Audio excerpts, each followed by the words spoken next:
Ciao, buongiorno, grazie ancora per la sveglia. Abbiamo qua Beniamino Boscolo, candidato alle regionali, capogruppo anche di Forza Italia in Consiglio Comunale, e Leonardo Buongiorno. Ranieri, Buongiorno. anche lui consigliere comunale della lista Fucsia in Consiglio Comunale. Non mi ricordo se tu capogruppo e la Marcellina. Marcellina Segantin. Marcellina, scusa, la Marcellina, mi scusi. Allora, Candidata sindaco. candidata sindaco, esatto, sì, scusa. Alla quale diamo anche a lei un buongiorno. Certo, speriamo di averla presto qua, l'abbiamo invitata, anzi approfitto per dire che abbiamo invitato tante persone, chi non abbiamo invitato che volesse essere presente, io anche ho chiesto al Presidente del Consiglio Andrew Bullo di passare voce anche ai suoi, diciamo, colleghi consiglieri, anche altri che insomma ci diano la disponibilità, perché siamo aperti assolutamente a tutti, non è solo, a noi fa piacere che ci sia confronto e dibattito. Allora, andando un attimo ai titoli, al momento mi sono arrivati solo quelli del Gazzettino, tanto per cambiare. Vi leggo alcuni titoli, secondo me, che possono interessarvi sicuramente tutti e due. Allora, uno è il virus, il fronte economico, la burocrazia soffoca le imprese facendole morire. Un titolo molto incisivo. La CGIA calcola che per le scartoffie viene sprecato l'1,5% del PIL. E ancora, un altro titolo, sempre sulla burocrazia, il racconto di un artigiano: devo pagare 2 impiegati per stare dietro alle incombenze, è sempre più difficile. Chi parte per primo? Come vuoi, decidi. Leonardo, vai tu, vai. Allora, intanto buongiorno a tutti, buongiorno Beniamino, buongiorno Andrea. Ciao Leo.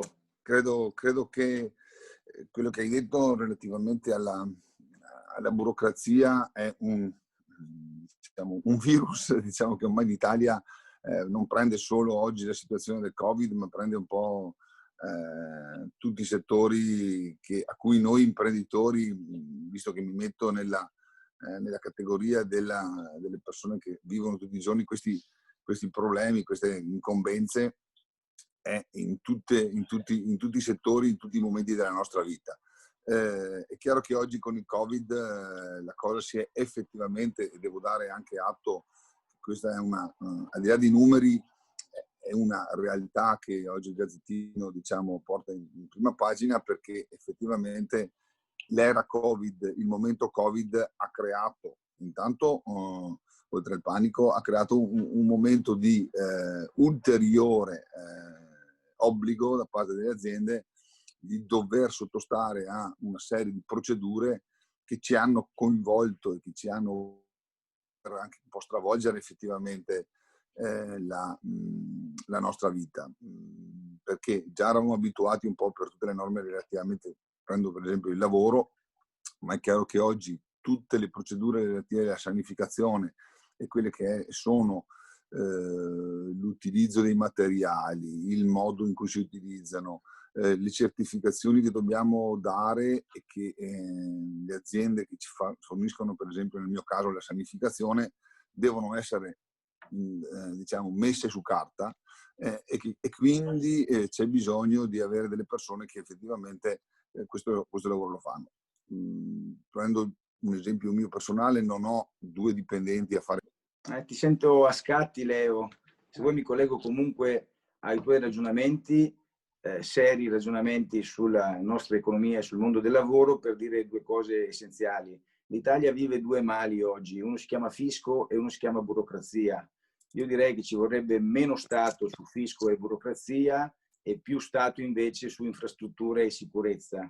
Al di là di questo, la necessità di avere una riforma su fisco e burocrazia diventerebbe essenziale, anche perché spendiamo 57 miliardi circa di euro all'anno di burocrazia e ci sono oltre 200 adempimenti fiscali da dover seguire. Basta pensare che il 20 di agosto questo Stato, invece di rimandare i pagamenti o addirittura di prevedere un anno fiscale bianco, ha fatto spendere 20 miliardi di adempimenti fiscali a chi oggi soffre: artigiani, commercianti, turismo, agricoltori, pesca, partite IVA e servizi anche del terziario.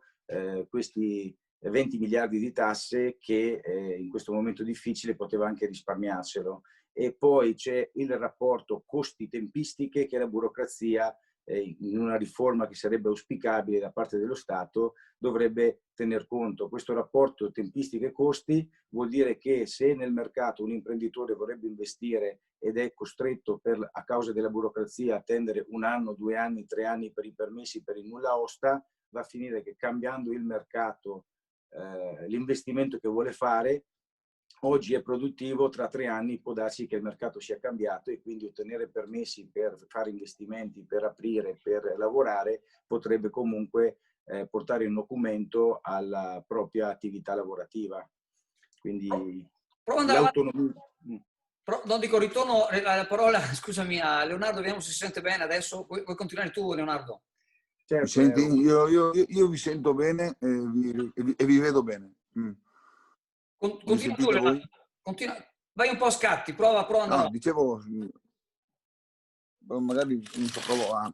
Ma allora condivido quello che dice Beniamino. Effettivamente, come dicevo all'inizio, lo Stato italiano è basato sulla burocrazia. Purtroppo anche gli adempimenti fiscali, come qui accennava Beniamino, sono tutti adempimenti che prevedono ogni volta un dover compilare, un dover scrivere, un dover, anche in un'era in cui l'informatica dovrebbe essere la padrona è la padrona del nostro mondo.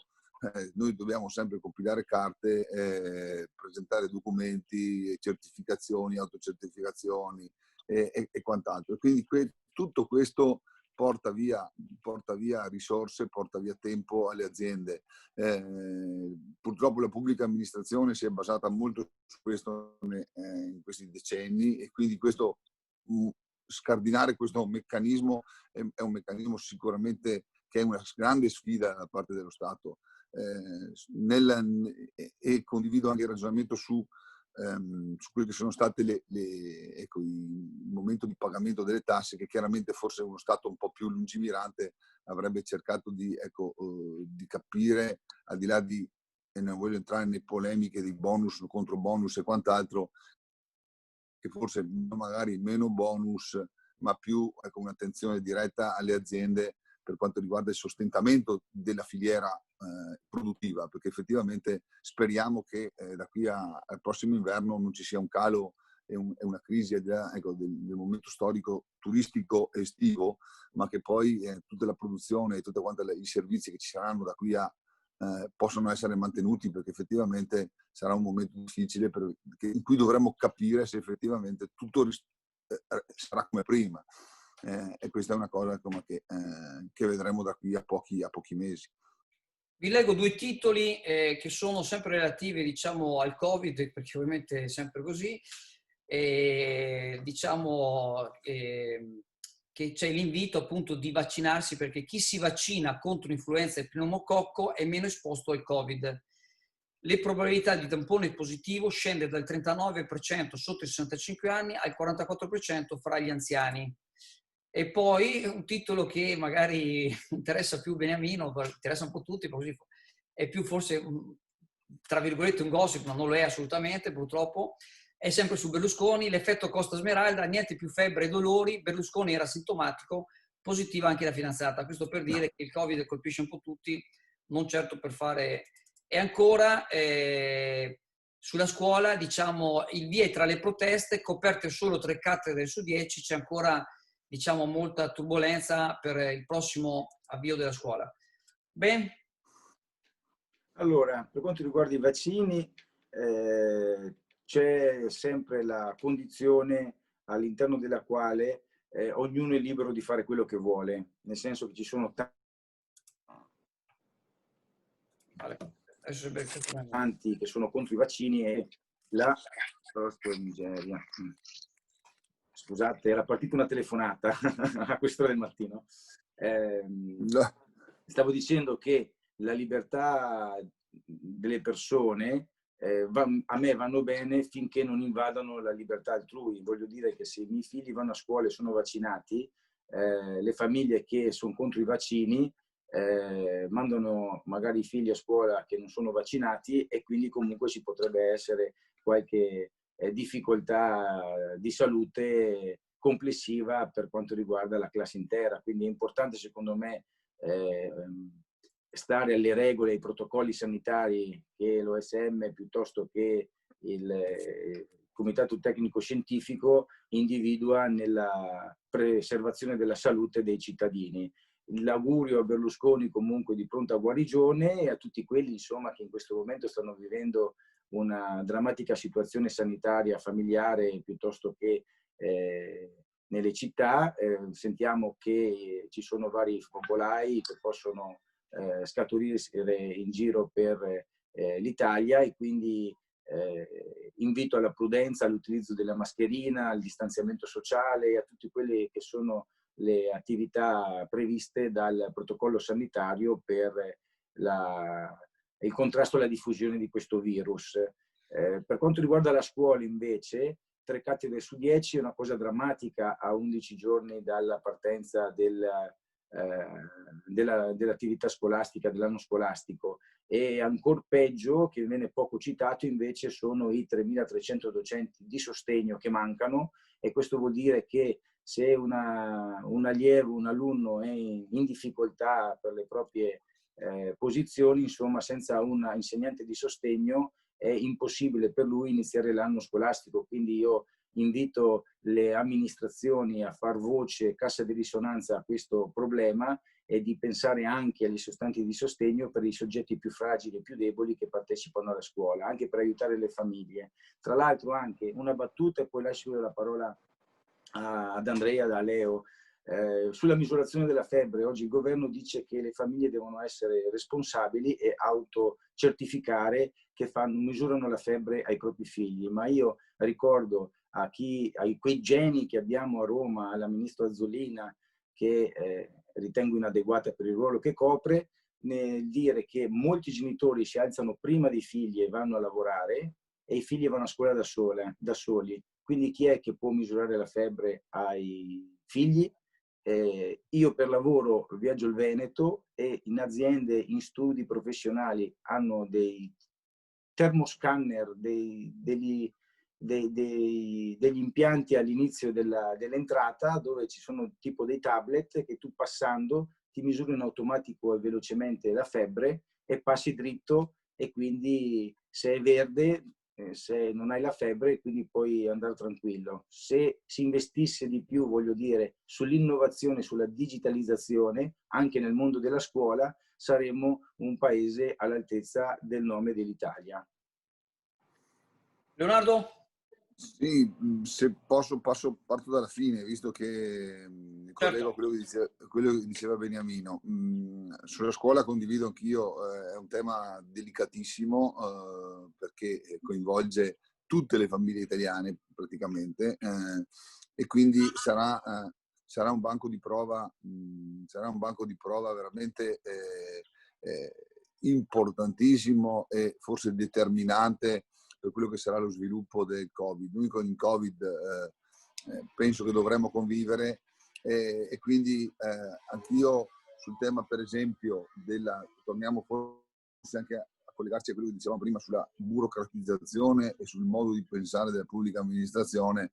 Credo che non si può pensare a 10 giorni dall'inizio delle scuole ancora a ragionare se ci saranno o non ci saranno i professori, se dovremo fare o non dovremo fare le entrate, se, come diceva Beniamino, condivido al 100%, non è possibile non avere i termoscanner all'interno delle scuole quando nelle aziende sono stati messi, o perlomeno dove, per esempio, nelle piccole aziende come le nostre abbiamo tutti il termometro alla mattina, i nostri dipendenti si misurano la febbre prima di entrare o non entrare, quindi negli aeroporti passano con il termoscanner. Non credo che, probabilmente il mondo della scuola è veramente uno di quelli che soffre di più l'arretratezza dello Stato italiano, perché effettivamente, partendo dalle aule che molte volte non ci sono, o dagli articoli che anche tu, Andrea, fai anche locali dove tante volte ci si trova ancora con i tetti in cui nelle aule piove dentro, ci capiamo e arriviamo al punto di dire: ma è possibile che non si possa riformare in maniera corretta e dare un futuro ai ragazzi effettivamente con una scuola moderna che permetta sia delle infrastrutture, ma che poi anche della parte, diciamo così, dell'insegnamento sia effettivamente all'avanguardia, non dico mondiale, ma perlomeno europea. Quindi tante volte si dice abbiamo le università migliori, abbiamo le scuole migliori, ma poi caschiamo che non abbiamo il termometro per misurare la febbre ai bambini in un momento in cui ormai è già quasi 9 mesi, 10 mesi in cui conviviamo con la pandemia. E su questo, ecco, mi collego invece alla prima vostra riflessione relativamente a Berlusconi, per tutti, perché chiaramente è un problema con cui convivere e risolvere. È chiaro che questo dimostra che diciamo, la pandemia è un problema serio, è un problema diciamo, con cui, come dicevo prima, dovremo convivere, e quindi anche il tema dei vaccini sarà un tema effettivamente a cui dovremmo dare ascolto nel momento in cui il Comitato Tecnico Scientifico e il mondo della salute ci dirà che effettivamente questo tipo di cosa, quindi il vaccinarsi per esempio per l'influenza, come dicevi tu, possa essere un aiuto. Se mi dicono che prendo un'aspirina e mi passa il raffreddore, l'aspirina la prendo, non è che non la prendo. È chiaro che in un mondo dove c'è diciamo, libertà di scelta ci potrebbe essere qualcuno, ma nel momento in cui qualcuno dovesse fare opposizione a questo tipo di modo di pensare, di modo di vivere, è chiaro, se mette a repentaglio la vita degli altri, credo che sia una cosa che dovremmo, non dico arrivare all'obbligo, perché nemmeno io sono perché ognuno, diciamo, ognuno deve essere libero di poter pensare e agire in maniera diciamo diversa, però quando mettiamo, ripeto, a repentaglio la vita degli altri, il non uso della mascherina, è chiaro, serve o non serve. Ho visto anch'io servizi, parlo con persone che girano anch'io il mondo e tutti mi guardano, tante volte dicono, ma per esempio della Svezia nessuno usa la mascherina, è chiaro, finché non succede niente, scusa, ma se questo ci aiuta a stare meglio, Leo, interrompo sulla Svezia, perché avevamo intervistato una nostra concittadina che vive in Svezia da anni, e loro erano quelli che hanno fatto il lockdown meno di tutti quanti, però sono quelli che in percentuale hanno avuto più morti di tutti, perché non l'hanno fatto, tanto per essere chiaro. Scusa, ti ho interrotto, sì. Però passerei subito. Vai. Scusa. Continua, scusa. No, volevo solo dirti l'esempio, perché mio fratello ha lavorato con il lockdown in Svezia e mi ha contato che effettivamente in Svezia la vita era normale. Quando noi eravamo diciamo blindati, chiusi in casa. Però hanno avuto un sacco di morti.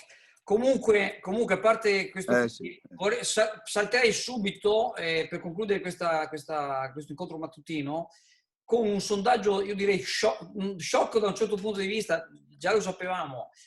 C'è un sondaggio pubblicato dal Gazzettino di Demos che assegna praticamente al presidente Zaia il 76% dei consensi. Qui sapevamo già che Zaia ha una popolarità enorme, incredibile.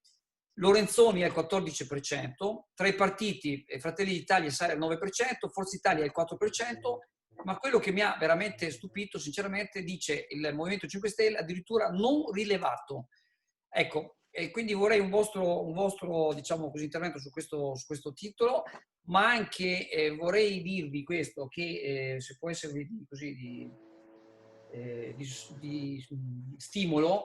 Ieri abbiamo fatto un piccolo incontro, facciamo quasi tutti i giovedì al mercato del giovedì, e abbiamo registrato un po' di persone sulla campagna regionale. A parte non è che abbiamo fatto chissà che numeri, avremmo sentito massimo una trentina di persone. Quello che mi ha stupito è che ancora tanti non sanno ancora cosa votare e tanti praticamente non si rendono conto che non c'è solo il voto al partito, ma che bisogna scrivere la preferenza, perché altrimenti ovviamente vanno avanti quelli, ecco,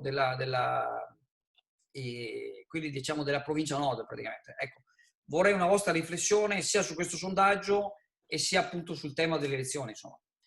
Vai pure tu, Leonardo, visto che vai pure avanti tu. Sì, lascio a Beniamino poi lascio la chiusura, visto che lui è più direttamente anche interessato a questa cosa. Allora, quanto riguarda Zaia, vabbè, ma è chiaro, no? Cioè, i numeri poi nella politica fanno la differenza.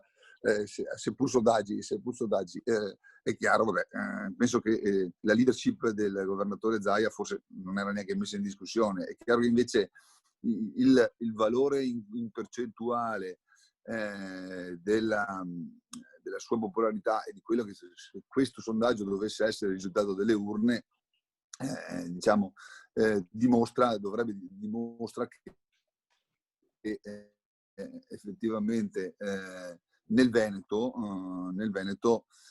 il aver lavorato bene, aver avuto anche, come si dice, una grande esposizione mediatica e aver dato al Veneto, diciamo, seppur una difficoltà e con un numero di morti in un momento di assoluta emergenza, dimostra quanto la regione abbia ben governato, soprattutto nel settore della sanità e anche nel settore delle emergenze. Abbiamo avuto in questi anni diverse emergenze. Zaia è una persona che io ho conosciuto personalmente quando ero diciamo, presidente del consorzio di promozione turistica e lui era assessore diciamo, al turismo, ed è una persona che è una persona che, come nel Veneto, noi dimostriamo tutti i giorni, siamo sul campo e lavoriamo, e quindi questo gli viene premiato per quanto riguarda, diciamo, il lavoro che lui ha fatto, per la sua competenza e per quello che è riuscito a fare nel Veneto. Il Veneto è un motore trainante dell'economia italiana, questo c'è poco da fare, e quindi tutto questo messo insieme, questo mix diciamo, aiuta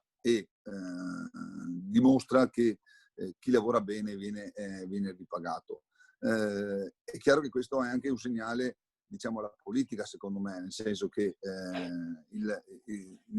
una persona sola e una leadership forte probabilmente in questo momento oscura anche tutto quello che sono diciamo, i partiti e la politica relativamente, perché hai detto tu prima, la gente non percepisce più il candidato, non percepisce più, non sa più nemmeno, tra virgolette, cosa votare. In questo momento associa le elezioni regionali alla croce su Zaia quasi nella maggioranza assoluta, come dicevi, quasi nella maggioranza assoluta, anzi nella maggioranza assoluta.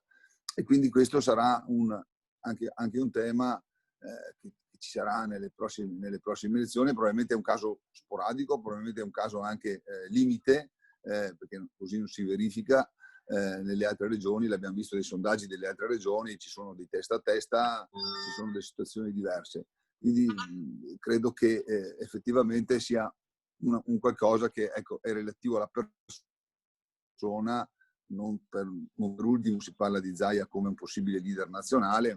Io me lo auguro, perché effettivamente il Veneto avrebbe bisogno di essere anche meglio rappresentato e nei termini assoluti lo potremmo fare anche nel Veneto, come Veneti, a livello romano, perché diciamo, a Roma ha bisogno di avere, ecco, diciamo, una spinta sicuramente diversa da quella che c'è oggi.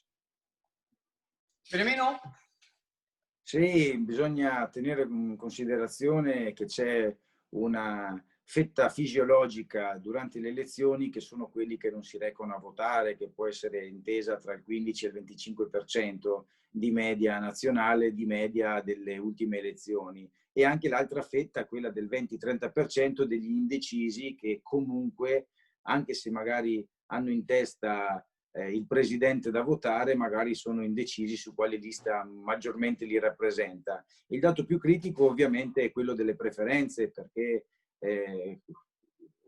intorno al 40, oltre il 40% di preferenze non è uno zoccolo duro oltre il quale si fa fatica ad andare, quindi le persone non sanno o non vogliono scrivere magari il nome del candidato, o perché non sanno chi può rappresentarli fisicamente, a cui dare delega e fiducia magari in questo caso nel consiglio comunale, nel consiglio regionale, ma potrebbe essere anche nel consiglio comunale, piuttosto che alle europee, che sono le uniche elezioni con sistema di preferenza. Per quanto riguarda il grande successo che Zaia sta ottenendo dai consensi in questi sondaggi, in queste opinioni che in tutte le TV, in tutti i giornali se ne parla, bisogna dire una cosa molto semplice.